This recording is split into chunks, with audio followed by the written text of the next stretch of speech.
Hi అండి, welcome to my channel. ఎంతో రుచికరంగా చాలా ఈజీగా ఎలా తయారు చేయాలో ఈ వీడియోలో చూద్దాం.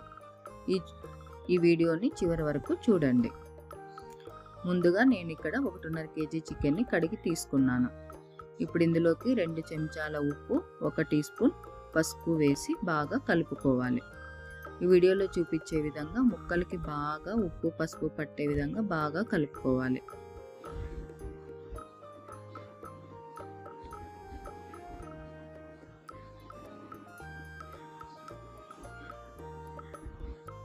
ఇలా బాగా కలిపిన తర్వాత మూత పెట్టి 15 నిమిషాలు పక్కన ఉంచుకోవాలి.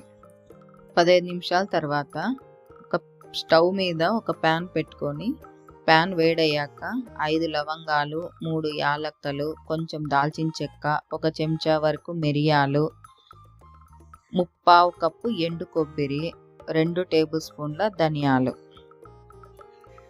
ఇలా తీసుకొని అన్నిటినీ బాగా రంగు మంచి వాసన వచ్చే వరకు ఫ్రై చేసుకోవాలి.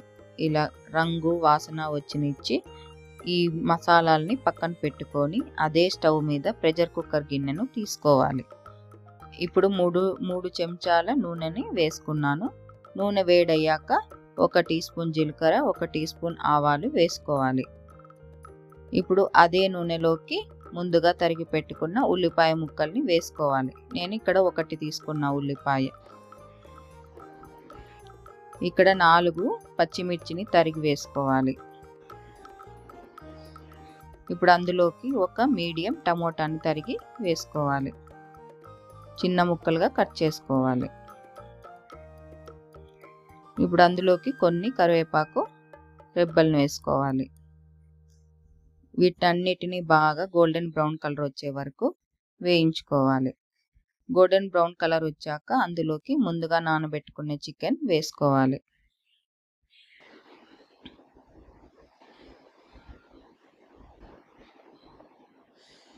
ఇలా చికెన్ బాగా పోపుకి పట్టేలా బాగా కలుపుకోవాలి.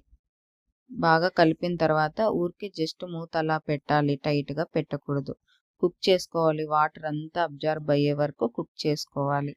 ఆ కుక్ అయ్యే సమయంలో మనం ముందుగా వేయించి పెట్టుకున్న మసాలాన్ని ఇలా పౌడర్గా ఆడించుకోవాలి, గ్రైండ్ చేసుకోవాలి. అందులోకి ముందుగా తరిగి పెట్టుకున్న ఉల్లిపాయ ముక్కలు, వెల్లుల్లి, అల్లము, కొత్తిమీర, 2 కప్పుల నీళ్లు వేసి మెత్తగా గ్రైండ్ చేసుకోవాలి, పేస్ట్ లాగా.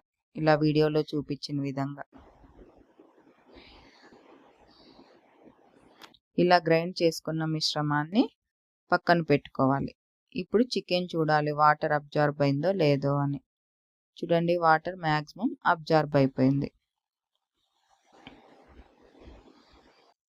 ఇప్పుడు ఇందులోకి ముందుగా ఆడించుకున్న మసాలాని వేసుకోవాలి.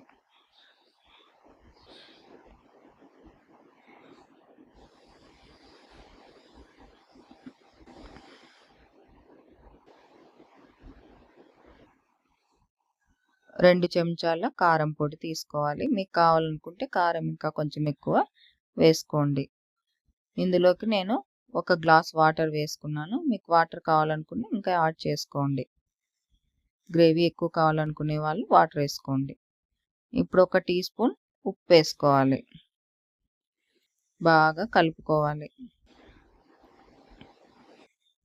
ఇలా బాగా కలిపిన దాన్ని మూత వెంచి 6-7 విజిల్ వచ్చే వరకు వెయిట్ చేయాలి. 6-7 విజిల్ వచ్చాక ఆఫ్ చేసి దాని ప్రెషర్ పోయే వరకు వెయిట్ చేసి ప్రెషర్ పోయాక ఇలా కుక్కర్ తీసి చూడాలి. ఇప్పుడు ఎంతో రుచికరమైన నాటుకోడి పులుసు రెడీ.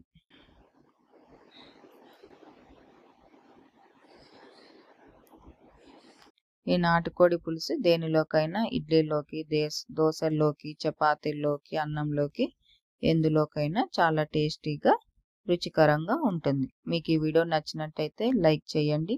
మరిన్ని రెసిపీల కోసం కమెంట్ చేయండి. మన ఛానల్ని ఫాలో అవ్వండి.